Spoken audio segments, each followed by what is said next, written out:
जय श्री राधे दोस्तों, केपी की वाणी चैनल में आपका स्वागत है। माता रानी का आशीर्वाद पाने हेतु कमेंट में जय माता दी अवश्य लिखें। वहीं अगर आप महाकाल के भक्त हैं तो कमेंट में हर हर महादेव अवश्य लिखें। यकीन जानिए, माता रानी संग महादेव की कृपा आप पर और आपकी पूरे परिवार पर अवश्य बरसेंगी और आप 100 परिवार स्वस्थ एवं सुखी रहेंगे। साथ ही आपकी सभी मनोकामनाएं माता रानी कृपा से अवश्य ही पूर्ण हो जाएंगी। दोस्तों, आज की वीडियो में आपको तुला राशि के जातकों के साल 2026 में कब विवाह के योग बनेंगे, किस दिशा में विवाह के योग बनेंगे, किस नाम अक्षर से विवाह के योग बनेंगे, जीवन साथी कैसा हो सकता है, जीवन साथी का घर द्वार कैसा हो सकता है, किस सेक्टर में वो कार्यरत होगा, क्या वह व्यापारी होगा या रोजगार करने वाला होगा, इसके अलावा आपकी कुंडली में कितने संतान के योग हैं। तो यह सभी जानकारी जो है इस वीडियो के माध्यम से देने की कोशिश करूंगा। तो अगर आपकी राशि तुला है, आर नाम के जातक है, तो यह वीडियो आपके लिए खास रहने वाला है। इस वीडियो के माध्यम से आपको पूरी जानकारी देने की कोशिश करूंगा। यदि जानकारी देने में मुझसे कोई गलती या त्रुटि रह जाती है तो कृपया मुझे क्षमा कर दीजिएगा। मेरी कोशिश आपको सत्य और सही जानकारी देने की रहती है। जैसा कि मैंने पूर्व के वीडियो में बताया है, इस वीडियो में बताना चाहूँगा, हम लोग पिछले 7 वर्षों से सेवारत हैं और केवल ग्रह राशि परिवर्तन के आधार पर ही आपको वीडियो के माध्यम से जानकारी देता हूँ। तो इसमें किसी प्रकार के भी कोई जो है असत्य जानकारी नहीं देने की कोशिश करता हूँ।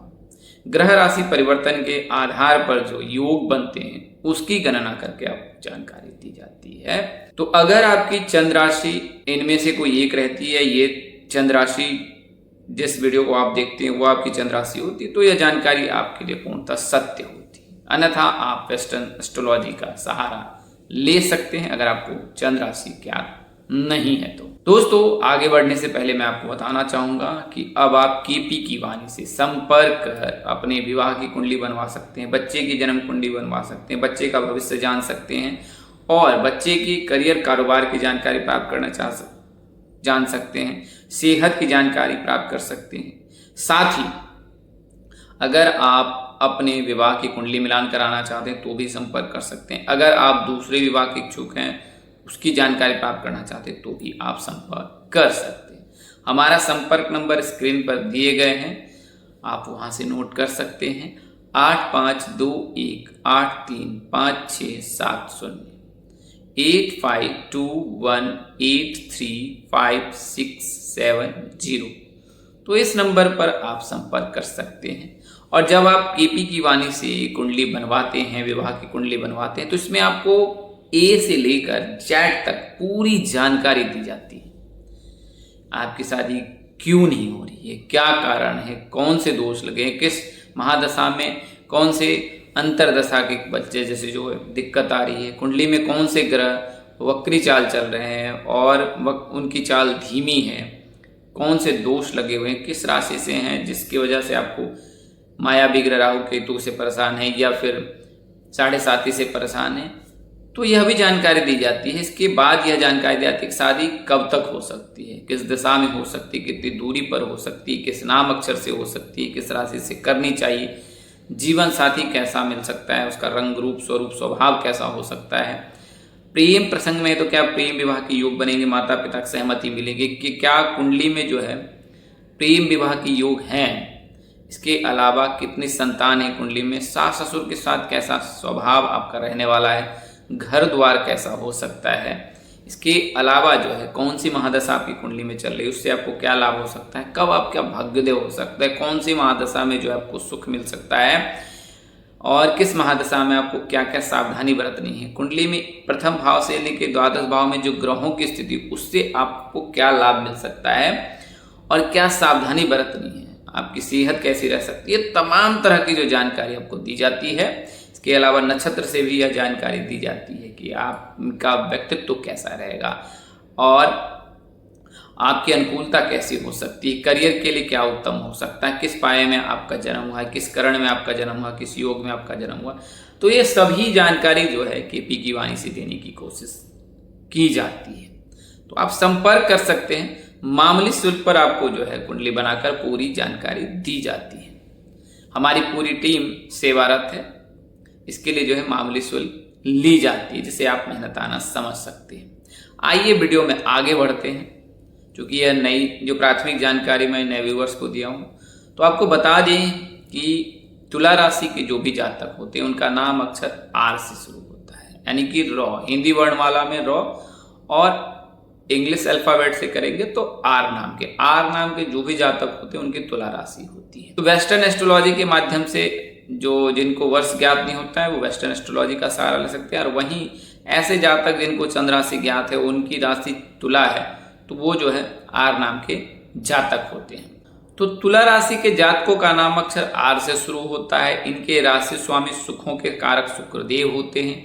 इनकी आराध्या जो है जगत जननी आदि शक्ति माँ दुर्गा है।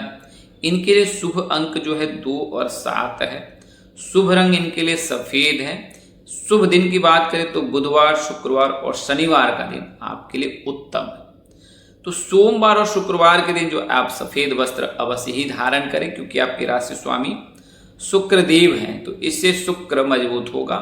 शुभ अंक 2 और 7 है, यानी कि इन तिथियों पर अगर आप कोई शुभ कार्य करते हैं तो आपको लाभ मिल सकता है। शुभ दिशा की बात करें तो पश्चिम में, पश्चिम दिशा के मुख में जो है, पश्चिम दिशा में मुख रहेगा मुख्य द्वार का, तो फिर या कार्यस्थल का, तो आपके लिए वह उत्तम रहने वाला है, मंगलकारी रहने वाला है, आपको उसका लाभ मिल सकता है। बात करें शुभ रत्न की तो हीरा, पन्ना और नीलम है। आप अगर शीघ्र विवाह के इच्छुक हैं, सुख शोहरत के आकांक्षी हैं, तो आप हीरा रत्न धारण कर सकते हैं। हालांकि अगर आर्थिक स्थिति आपकी सबल है तो, अन्यथा मैं किसी को सलाह नहीं देता हूं कि आपको रत्न अवश्य ही धारण करना चाहिए। अगर आर्थिक स्थिति उत्तम है और विशेष लाभ पाना चाहते हैं तो आप हीरा रत्न धारण कर सकते हैं या कर सकती हैं। एक रत्ती का जो हीरा है वो आप धारण कर सकती हैं या कर सकते हैं।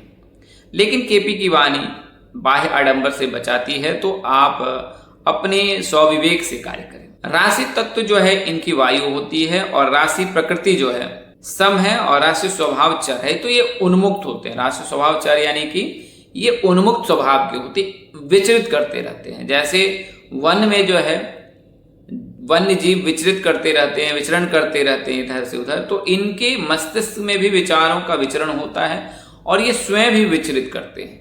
स्थान से दूसरे स्थान पर, एक स्थान पर अधिक देर तक ये रुक नहीं पाते, टिक नहीं पाते, और फिर तुरंत ही स्थान परिवर्तन करते हैं।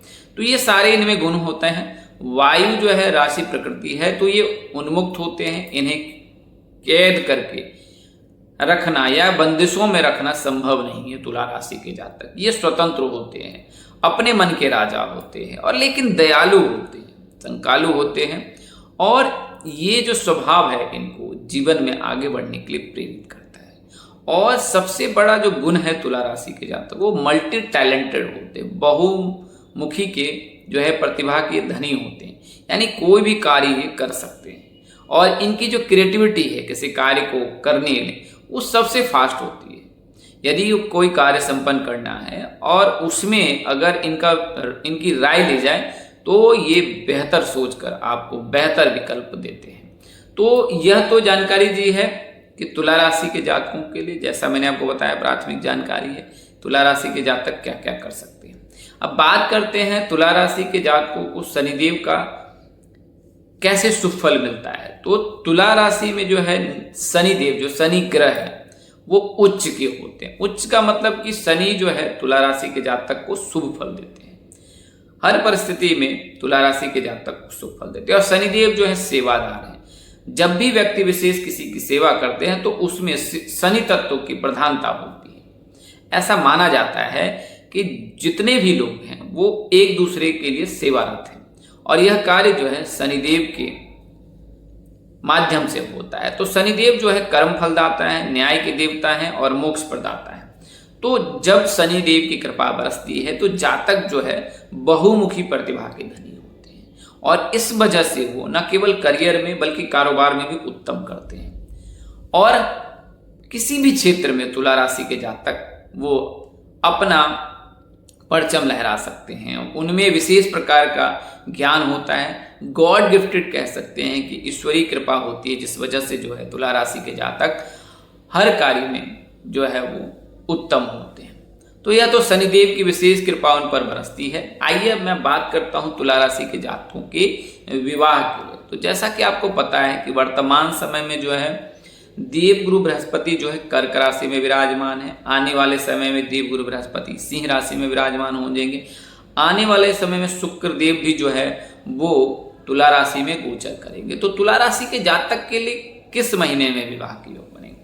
तो प्राथमिक जो जानकारी प्राप्त हो रही वर्तमान गणना से, उसके अनुसार से सर्वप्रथम गुरु की जो है गणना करते हैं तो 31 अक्टूबर को देवगुरु बृहस्पति गोचर करेंगे सिंह राशि में। वर्तमान में कर्क राशि में है और मार्गी चाल चलकर ये गोचर कर जाएंगे सिंह राशि में। 13 दिसंबर तक ये मार्गी चाल चलेंगे और 13 दिसंबर को ये पुनः वक्री हो जाएंगे और वक्री चाल चलकर जो है फिर जो है ये 25 जनवरी 2027 को गोचर कर जाएंगे कर्क राशि में। सर्वप्रथम सिंह राशि में है और 25 जनवरी को ये गोचर कर जाएंगे कर्क राशि में। तो नवंबर का महीना और दिसंबर का महीना ये आपके लिए उत्तम रहने वाला है, क्योंकि दिसंबर के महीने में ही जो है देवगुरु बृहस्पति आपके एकादश भाव को देखेंगे, यानी कि 11वें भाव को देखेंगे। और जब देवगुरु बृहस्पति आपके एकादश भाव को देखेंगे तो आपके लिए विवाह की योग बनाएंगे, क्योंकि जब देवगुरु बृहस्पति लग्न में होते हैं, पंचम भाव में होते हैं, एकादश भाव में होते हैं, सप्तम भाव में होते हैं, भाग्य भाव में होते हैं, तो जातक के विवाह की योग बनाते हैं। तो जब देवगुरु बृहस्पति 31 अक्टूबर को सिंह राशि में गोचर करेंगे तो आपके एकादश भाव को देखेंगे, कन्या राशि के द्वादश और आपके एकादश भाव को देखेंगे। और इस भाव में गुरु की कृपा से जो है आपके लिए शुभ योग बन सकता है। वहीं सुखों के कारक शुक्रदेव जो है वो तुला राशि में गोचर करेंगे और 1 जनवरी तक जो है तुला राशि में रहेंगे और 1 जनवरी को फिर जो है ये गोचर कर जाएंगे वृश्चिक राशि में। तो नवंबर और दिसंबर का महीना जो है तुला राशि के जातक के लिए उत्तम रहने वाला है विवाह के दृष्टिकोण से। यानी कि आर नाम के जो भी जातक हैं, अगर उनके विवाह में बाधा आ रही है तो यह बिल्कुल ना समझे कि उनकी शादी नहीं होगी इस वर्ष, क्योंकि आने वाले समय में नवंबर और दिसंबर में गुरु की कृपा से, शुक्र की कृपा से आपके विवाह के योग बन रहे हैं। आइए अब आगे की जानकारी प्राप्त करते हैं। तो सबसे पहले तुला राशि के जातक कैसे होते हैं यह जान लेते हैं। शुक्र की कृपा से जो इनमें प्रेम विलासता विद्यमान होता है। ये बहुमुखी प्रतिभा के धनी भी होते हैं और खूबसूरत भी होते हैं या होती हैं, हैंडसम भी होते हैं। ये सारे गुण जो है शुक्र की कृपा से होते हैं। नए नक्श इनके आकर्षक हो सकते हैं, शरीर भी गठीला और फुर्तीला होता है और इसके अलावा जो ये दिखने में भी बेहद ही अनुपम होते हैं। तो ये सारे गुण जो है इनमें पाए जाता है। बात करें इनके स्वभाव की तो संतुलित होते हैं, जिम्मेदार होते हैं, समझदार होते हैं और अपने कार्य को शिद्दत से पूर्ण करते हैं। माता पिता की सेवा करते हैं, परिवार का मान सम्मान का अवश्य ही ये ध्यान रखते हैं और इनके जो जीवन साथी वो हमेशा इनसे प्रसन्न रहते हैं। इनमें विशेष प्रकार के गुण होते हैं। ये गुण इनकी जीवन साथी को, पार्टनर को प्रसन्न करने में बेहद लाभदायक होते हैं। विवादों से ये दूर रहते हैं। अगर विवाद हो भी जाए तो ये निपटारा करने में ही विश्वास रखते हैं और उनसे दूर रहना चाहते हैं जो लोग इनके जीवन में विवाद की स्थिति पैदा करते हैं। इस राशि के जातकों में एक विशेष प्रकार का आकर्षण होता है जो लोगों को आकर्षित करता है। इनके विचार से लोग आकर्षित होते हैं, प्रभावित होते हैं और शीघ्र ही इनके विचारों में सहमति भी जताने लगते हैं। तो जैसा कि महीना बताया है मैंने कि नवंबर का महीना और दिसंबर का महीना तुला राशि के जातक के लिए उत्तम है विवाह के दृष्टिकोण से। इन 2 महीनों में ही तुला राशि के जातक के परिणय सूत्र में बंधने की योग बन रहे हैं। चूंकि देवगुरु बृहस्पति 31 अक्टूबर को और शुक्रदेव जो है नवंबर महीने में जो है आपकी राशि के लग्न भाव में ही विराजमान रहेंगे और आपके राशि स्वामी स्वयं शुक्रदेव है। तो ये 2 शुभ योग जो है संयोग बन रहा है या बनने वाले हैं नवंबर और दिसंबर में, जिस दौरान आप परिणय सूत्र में बन सकते हैं। बात करें जीवन साथी कैसा हो सकता है, तो उनमें परिपक्वता होती है, बोलचाल में वो निपुण होंगे।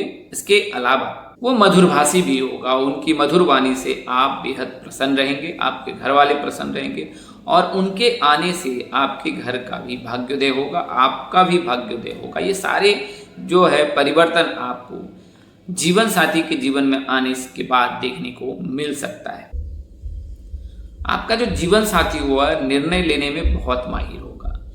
वो तत्क्षण ही निर्णय लेकर सभी को आश्चर्यचकित करने में वो माहिर होंगे, अपने परिवार में और अपने ससुराल में भी। तो जीवन साथी में निर्णय करने की तार्किक क्षमता विशेष होगी। आप जहां कोई निर्णय लेने में समय लेंगे, लेकिन उससे पूर्व भी वो आपको निर्णय सुना देंगे कि ऐसा करने से हमें लाभ मिल सकता है। तो निर्णय करने की क्षमता उनमें अधिक होगी। आपके पार्टनर में मधुरभाषी होगा, परिपक्व होगा और उनमें आकर्षण भी होगी। बात करें अगर विवाह की, तो विवाह दूसरे जनपद में होने के योग अधिक हैं। जनपद यानी कि दूसरे जिले में होने के अधिक योग बन रहे हैं कि आपकी जो शादी होगी अपने जिले में या अपने जिले के बाहर दूसरे जिले में होने के योग बनते दिख रहे हैं नवंबर और दिसंबर के। बात करें अगर दिशा की, तो दिशा जो है दक्षिण का दिशा इनके लिए अनुकूल होता है, पश्चिम का दिशा अनुकूल होता है। ये दो दिशा जो है तुला राशि के जातक के लिए उत्तम होता है। हालांकि जीवन साथी के भाव में कौन सी राशि उपस्थित है इससे भी यह ज्ञात की जाती है कि आपका विवाह किस दिशा में होने वाला है, तो इसमें मामूली अंतर हो सकता है। मैंने यह सामान्य जानकारी दी है। व्यक्तिगत कुंडली से आपको पूरी जानकारी मिलती है कि आपकी शादी कब, कहाँ, कैसे, किससे, किस दिशा में होने वाली है। अब बात करते हैं आर नाम के जातक लव मैरिज करने में क्या सफल होते हैं। तो अगर आपको बता दें कि अगर आप प्रेम प्रसंग में प्रेम विवाह करना चाहते हैं और आपको पार्टनर की सहमति मिल चुकी है, तो आप अपने माता पिता से बात करें, अपने पार्टनर के माता पिता से बात करें और उन्हें मनाने की कोशिश करें। इसके अलावा आप कुंडली मिलान भी अवश्य कर लें। इससे आपको विवाह उपरांत वैवाहिक जीवन की पूरी जानकारी मिल जाएगी। आपको मैं सलाह दूंगा कि शास्त्र संगत शास्त्र नियमों का पालन करें। कभी भी भावनाओं में बहकर माता पिता को ठेस न पहुंचाएं और जब तक माता पिता की सहमति न मिल जाए तब तक आप इंतजार करें। और लव कम अरेंज्ड मैरिज की अगर आप प्लानिंग करते हैं तो आपको इसका विशेष लाभ आपकी आने वाली पीढ़ी में देखने को मिल सकती है। कभी भी शास्त्र के विरुद्ध, आत्म जो ज्ञान होता है उसके विरुद्ध जाकर कोई कार्य बिल्कुल ना करें, इससे आपका जीवन कष्टमय हो सकता है। तो लव मैरिज करने में तुला राशि के जातक सफल होते हैं। जैसा मैंने आपको बताया इस वीडियो के माध्यम से कि तुला राशि के जातक लव मैरिज करने में सफल होते हैं। अब बात करते हैं कौन से क्षेत्र में हो सकता है, क्या कार्य कर सकता है। तो वह नौकरी भी कर सकता है और व्यापार भी कर सकता है। दोनों ही क्षेत्र में तुला राशि के जीवन साथी के सफल होने के प्रबल योग रहते हैं। बात करें अगर करियर की, तो शिक्षा, बैंकिंग, प्रशासन, डिजाइन, मीडिया, प्रबंधन, सौंदर्य या व्यापार, ये क्षेत्र इनके लिए उत्तम है। यानी शिक्षा, बैंकिंग हो, प्रशासन हो, डिजाइनिंग हो, मीडिया हो, प्रबंधन हो और सौंदर्य या व्यापार से संबंधित कोई कार्य वो कर सकते हैं।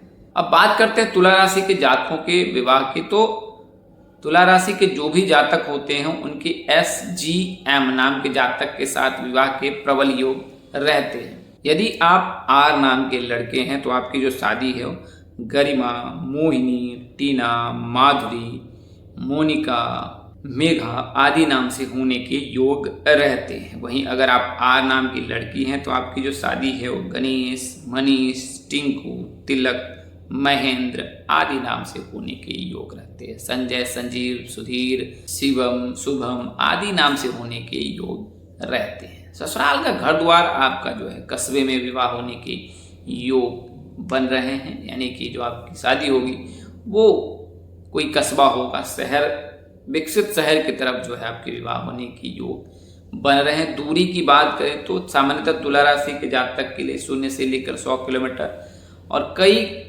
ऐसे भी जातक है जिनके शादी 200 किलोमीटर की दूरी पर होने के योग बनते हैं। तो दोस्तों इस वीडियो के माध्यम से मैंने आपको तुला राशि के जातक के विवाह की संपूर्ण जानकारी देने की कोशिश की है कि आपकी शादी कब हो सकती है, साल 2026 में कहाँ हो सकती है, कैसे हो सकती है, किससे हो सकती है, किस दिशा में हो सकती है, नाम अक्षर कैसा हो सकता है, जीवन साथी कैसा हो सकता है, आपका स्वभाव कैसा हो सकता है। तो ये तमाम तरह की जो जानकारी आपको देने की कोशिश की है।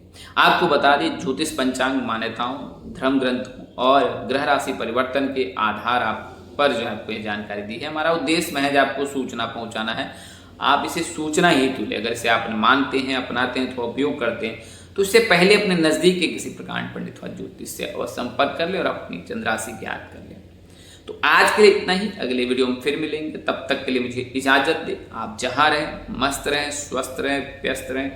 माता रानी की असीम कृपा आप पर बरसती रहे। परम पिता परमेश्वर आपको सद्बुद्धि, सत्मार्ग और आगे बढ़ने की शक्ति दे। नमस्कार, जय श्री राम दोस्तों, जय श्री कृष्णा, जय माता दी, जय वाहेगुरु, हर हर महादेव।